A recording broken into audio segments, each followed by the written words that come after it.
Hello everyone, welcome to SR explorer blogs. তো last দিঘার ভিডিওতে আপনাদের সাথে শেয়ার করে নিয়েছিলাম জগন্নাথ মন্দিরের বিভিন্ন ডিটেলস, আর শেয়ার করেছিলাম একটি বিশেষ মুহূর্তে সেলিব্রেশনের অংশ।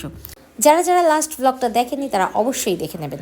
আজকের ভিডিওতে আপনাদের সাথে শেয়ার করতে চলেছি তালসারি চন্দনেশ্বর মন্দির এবং দীঘা মোহনা সহ কিছু কিছু সাইট সিন যাওয়ার অভিজ্ঞতা আমাদের কেমন ছিল। তো চলুন শুরু করা যাক।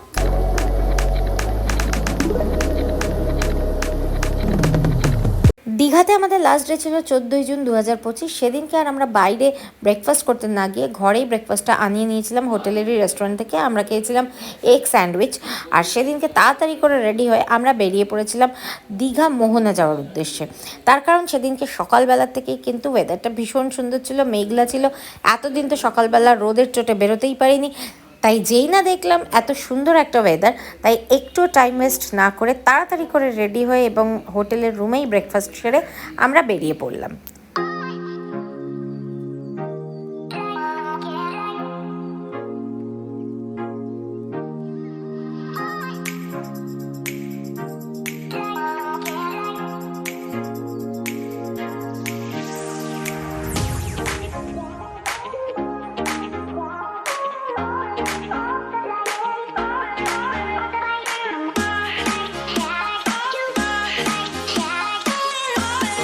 আমরা এসে গেছি দীঘা মোহনাতে।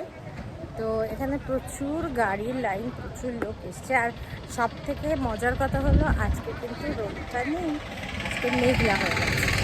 তো বেশ ভালোই লাগবে ঘুরতে, আশা করি। এতদিন তো এত চড়া রোদ, যে রোদের জন্য আমরা বেরোতেই পারিনি। তো আজকে বেশ সারাদিন ঘোরা হবে, সেটাই আশা করছি, যদি না বৃষ্টি পড়ে।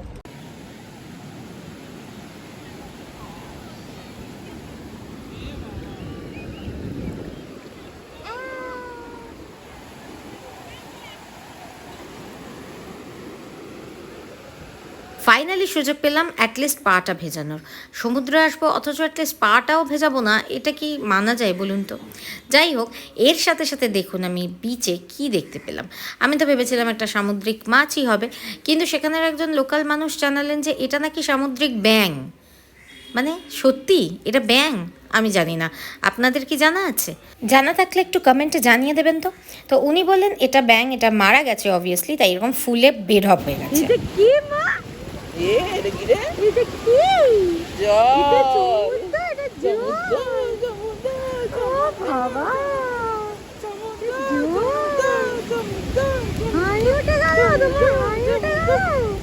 এই দেখ জল আছে, জল আছে, জল আছে, জল আছে, জল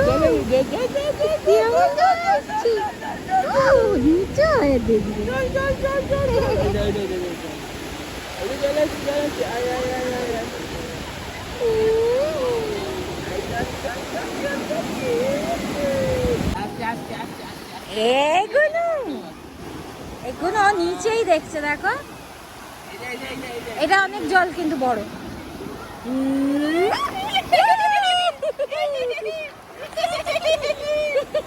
ওরা হাত দিতে চাইছে।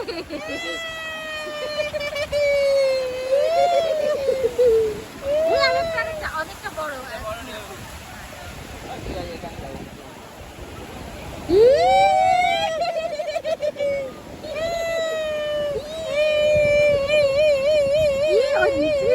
ভয় পাচ্ছে না তো?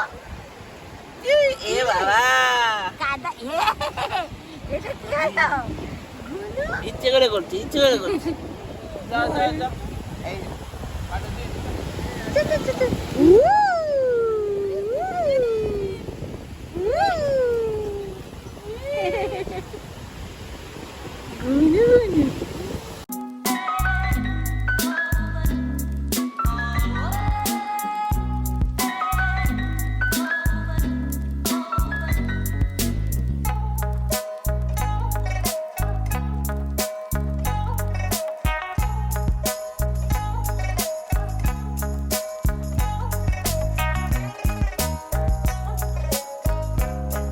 বেশ কিছুক্ষণ মেয়েকে নিয়ে সমুদ্রের জলে হই হই দাপাদাপি করার পরে মেয়ে আলটিমেটলি ঘুমিয়ে পড়লো। আসলে ওর একটু মুড ছিল না তখন, প্রচণ্ড ঘুম পাচ্ছিলো। আসলে ওই সময়টা ও একটু ঘুমায়। তো যাই হোক, ঘুমিয়ে পড়লো, ভালোই হলো। ইনলজদের কাছে মেয়েকে রেখে আমি আর শ্রমিক হাঁটা দিলাম মোহনার দিকে।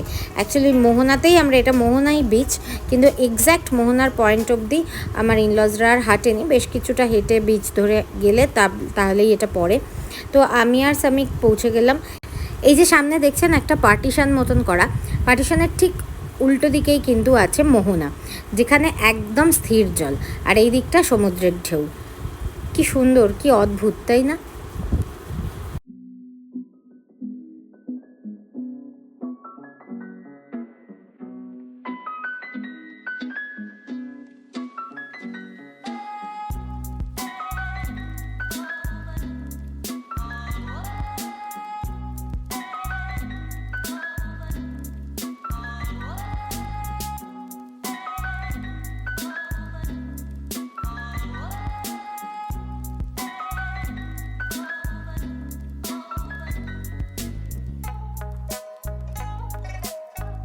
এতদিনে এত ভালো লাগলো, মানে রোদ যদি না থাকতো, এরকম একটু মেঘলা মেঘলা থাকতো, এখন যদিও বা একটু হালকা রোদ হচ্ছে, বাট এত দারুণ লাগলো আজকে। এতদিনে মনে হলো ঠিক আছে এসে সার্থক হলো। এতদিন তো দূর থেকেই সমুদ্র দেখা হচ্ছিল, পাও ভেজতে পারছিলাম না, প্রপার বিচ তো ওখানে নেই।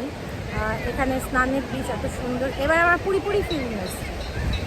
তো যাই হোক, খুব মিস করছিলাম কোনো একটা বিচ। এতদিন ধরে দীঘাতে থাকলাম, কিন্তু এই লাস্ট দিনে অ্যাটলিস্ট আসাটা সার্থক হলো, সমুদ্রে পা দিচ্ছি। তো খুব ভালো লাগলো। পারলে বিকেলে আর একবার আসবো, কিন্তু এখনও অনেক কিছু জায়গায় যাওয়ার আছে, হয়তো আর আসা হবে না, আবার নেক্সট টাইম আসবো। তো খুব ভালো লেগেছে।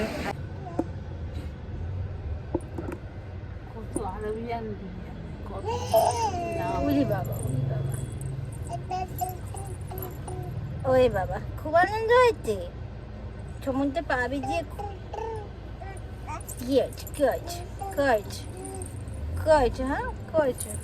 হ্যাঁ, খুব আনন্দ।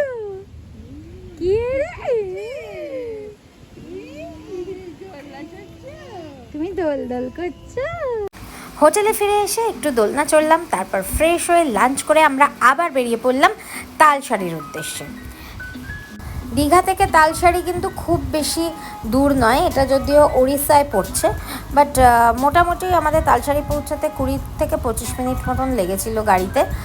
আর রাস্তাটা খুবই সুন্দর, কিন্তু আমি অনেক এক্সপেকটেশন নিয়ে গেছিলাম, কারণ অনেক ভিডিওস দেখেছিলাম যে কী সুন্দর বিচের মধ্যে লাল কাঁকড়া ঘুরে বেড়াচ্ছে, আরও অনেক কিছু বেশ সুন্দর ফটোজেনিক, কিন্তু যা দেখলাম সেটা আপনারা দেখতেই পাবেন একটু পরেই, ধৈর্য ধরুন।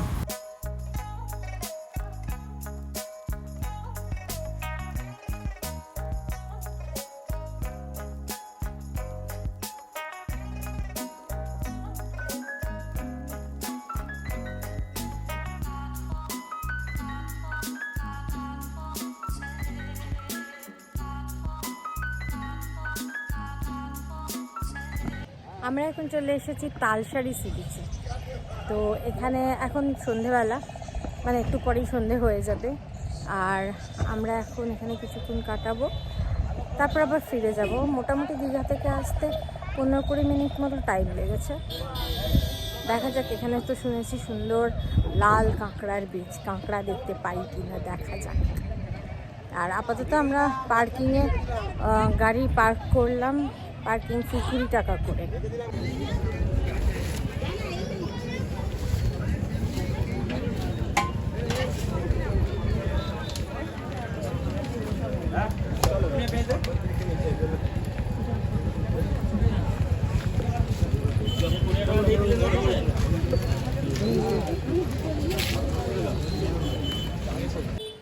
বিকট মাছের গন্ধ বাবারে। আলটিমেটলি আমরা পৌঁছে গেছি বিচে, কিন্তু এই যে ওপরের জায়গাটা দেখছেন, এটা মাছের বাজার। পুরো মাছের বাজারের ভেতর দিয়ে আমাদের আসতে হয়েছে। আমি জানি না আর কোনো রাস্তা আছে কি না, কিন্তু শয়ে শয়ে লোক ওখান দিয়েই ঢুকছে, এবং এর পাশে সিঁড়ি করা আছে যেটা দিয়ে বিচে নামতে হয়। ওরা আর নিচে নামেনি, আমি একাই নেমেছিলাম নিচে। তো আমার সাথে বাবা নেমেছিলেন, কিন্তু উনি বেশি দূর যাননি, জাস্ট নিচে নেমেই উনি দাঁড়িয়েছিলেন, আর আমি একটু হেঁটে হেঁটে সমুদ্রের কাছ অবধি এগিয়ে গেলাম। এই যে দেখতেই পাচ্ছেন দৃশ্য, আমি জানি না এটা কতটা সুন্দর দেখায় অন্য সময়, বাট আমার তো একটুও ভালো লাগেনি। হয়তো আমাদের টাইমিংটা বাজে ছিল, ওই সময়টা ভালো লাগতো না, বা প্রচণ্ড ভিড় ছিল সেদিনকে, বা এটারও অন্য দিক হয়তো যাওয়া যায় যেটা আমরা যেতে পারিনি সময়ের অভাবে। তো আমি জানি না, আমার কিন্তু খুব একটা ভালো লাগেনি। আপনাদেরও বলে রাখলাম যে এরকম সময়ে যাবেন না, একটু হাতে সময় নিয়ে যাবেন, তাহলে অন্তত এক্সপ্লোর করতে পারবেন যে আরও অন্য জায়গা দিয়ে যাওয়া যায় কি না। আর এখানে এমনিতেই নৌকাগুলো যেগুলো বাঁধা আছে সেগুলো দেখতে ভালোই লাগছিলো, কিন্তু ফাঁকা ফাঁকা হলে আরও বেশি ভালো লাগতো, ভিড়ের সময় একটুও ভালো লাগছিল না। এখন আমরা চলে এসেছি চন্দনেশ্বর মন্দিরে। তালসারি থেকে চন্দনেশ্বর মন্দির খুব একটা বেশি দূরত্বে নয়। তো আমরা যাওয়ার পথে ভাবলাম যে মন্দিরটাও দর্শন করেই যাই। তো আমরা চলে এসেছি, সুন্দর পার্কিং পেয়ে গেছি, ফাঁকা ফাঁকা একেবারে।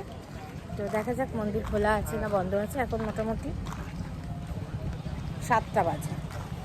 এখানে প্রচুর বিশাল বিশাল ষাঁড়, দেখেই ভয় করছে আমার। আমি দেখাচ্ছি।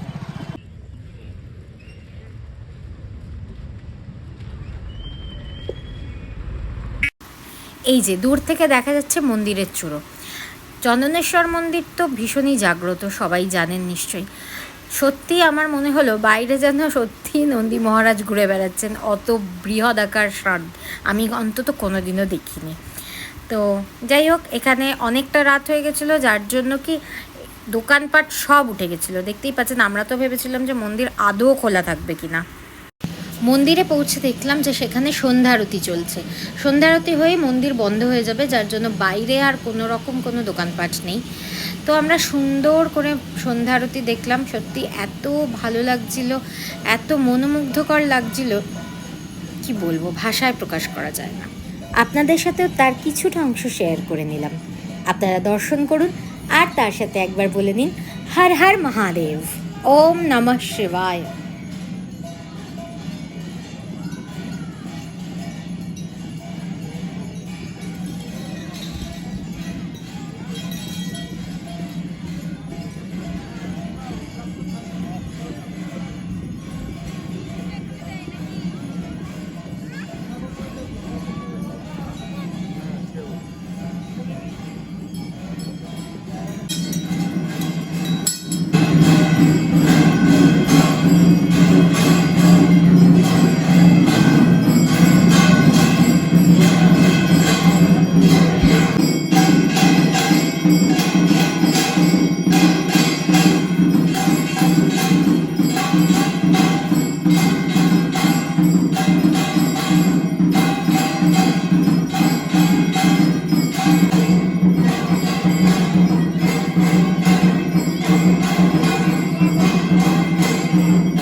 মূল মন্দিরে দর্শন করার পর আমরা চলে গেলাম পাশে দুর্গা মন্দিরে।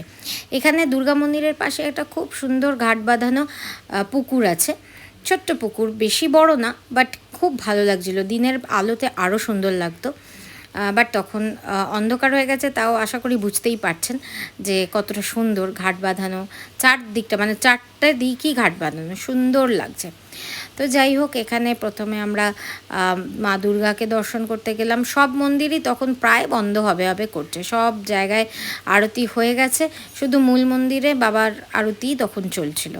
তো আমরা এখান থেকে মাকে দর্শন করে তারপর আবার চলে গেলাম এখানে আরও কিছু মন্দির, যেরকম লক্ষ্মী গণেশের মন্দির আছে, তারপর জগন্নাথ মন্দির আছে। জগন্নাথ মন্দিরটা ওই সময় অলরেডি বন্ধ হয়ে গেছিলো।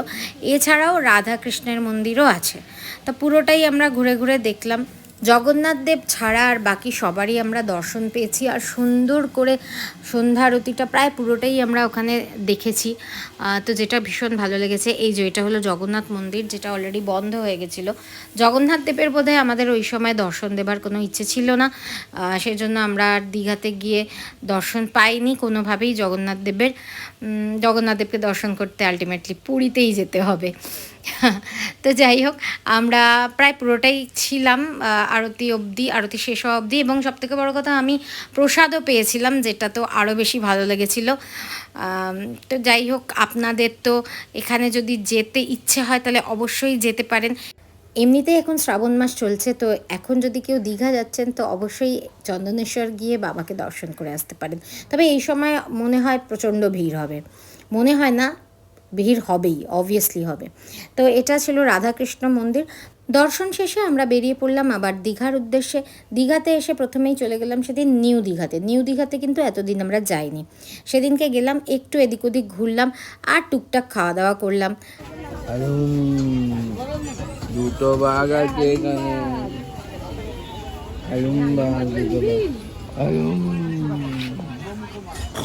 বাবা কামড়ে দেবে এক্ষুনি, কামড়ে দেবে কিন্তু তখন যাবে। ওরে বাবা রে বাবা কামড়ে দেবে, এই বাঘ দে তো, একে কামড়ে দে তো, ওরে বাবা কামড়ে দেবে, এক্ষুনি কামড়ে দেবে বাড়িতে।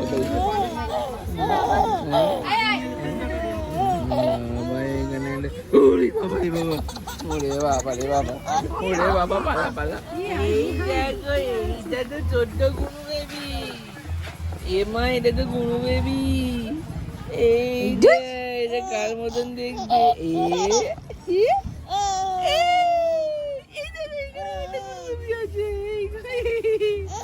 এটাও গুরু বেবি। এই দেখো খালি বাঘটাকেই দেখছে।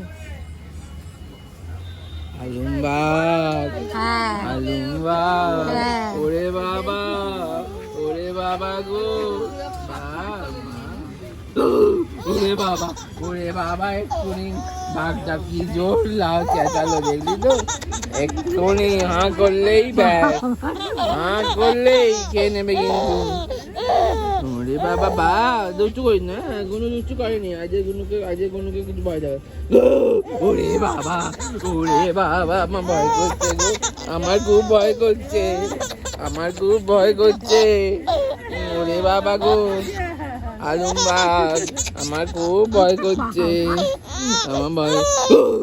ওরে বাবা রে বাবা, ওরে আমার ভয় করছে, আমার খুব ভয় করছে। তুই যাবি? ওরে বাবা রে বাবা, কাছে যাবি, কাছে যাস না, আলুমবাগ রাখবে করে খেয়ে নেবে। তুই বাঘকে ভয় দেখাচ্ছিস, বাঘ তো তোকে ভয় দেখায়, তুই বাঘকে ভয় দেখাচ্ছিস। ওরে বাবা রে বাবা, ওরে বাবা, ভয় পাচ্ছে কি। এইবারে দীঘাতে যাওয়ার থেকেই আমি ভেবেছি যে মাছ ভাজাটা খাবোই, কোনো বার খাওয়া হয় না, মানে সেই কোন ছোটোবেলায় বোধহয় একবার খেয়েছিলাম, তারপর থেকে আর একবারও খাওয়া হয়নি। কারণ ওই মাথার মধ্যে সবাই ঢুকে যে পেট খারাপ করবে, খাস না, আনহাইজিনিক, অমুক তমুক। আমি ভেবেছি হোক পেট খারাপ, তাও আমি খাবই। তো আমি একটা পমফ্রেট মাছ ফ্রাই নিয়েছিলাম। কিন্তু এখানে দেখুন অন্ধকার প্রচণ্ড, কিন্তু বোঝা যাচ্ছে যে কী পরিমাণে নিউ দীঘাতে ভিড়। মানে ওল্ড দীঘার ভিড় দেখে আমি বারবার বলছিলাম যে কী ভিড় কী ভিড়, নিউ দীঘাতে এসে আমার পুরো অবস্থা খারাপ। আমরা তাড়াতাড়ি ওখান থেকে পগারপাড় হয়ে গেলাম, সেই দিনটা আমাদের এইভাবেই কাটলো। তো এটা পরের দিন সকালবেলার ক্লিপস আপনারা আবার দেখছেন। পরের দিন সকালবেলা তো চেক আউট করছিল সামিকার বাবা, আর আমি আর মানি মেয়ে আর গপুকে নিয়ে একটু সমুদ্রের পাড়ে চলে গেছিলাম। আর সেই দিন সকালবেলা থেকে সমুদ্র বিশাল উত্তাল ছিল। আসলে আগের দিন রাত থেকেই উত্তাল ছিল, রাত্রিবেলা আমি আর সামিকে একটু ওয়াকে বেরিয়েছিলাম সমুদ্রের পাড়ে, তখনই দেখেছিলাম। কিন্তু পরের দিন আরও উত্তাল হলো। ইভেন যখন আমরা ফিরে চলে এলাম তখন নিউজে দেখছি যে কি বিশাল বিশাল দীঘার জলোচ্ছ্বাস দেখাচ্ছে। তো আমরা খানিকটা তার আভাসটা দেখে এসেছি জলোচ্ছ্বাসের। তো যাই হোক, এইভাবেই আমাদের দীঘার পুরো জার্নিটা কাটলো। এরপর তো ফিরে যাওয়ার পালা, মন খারাপের পালা।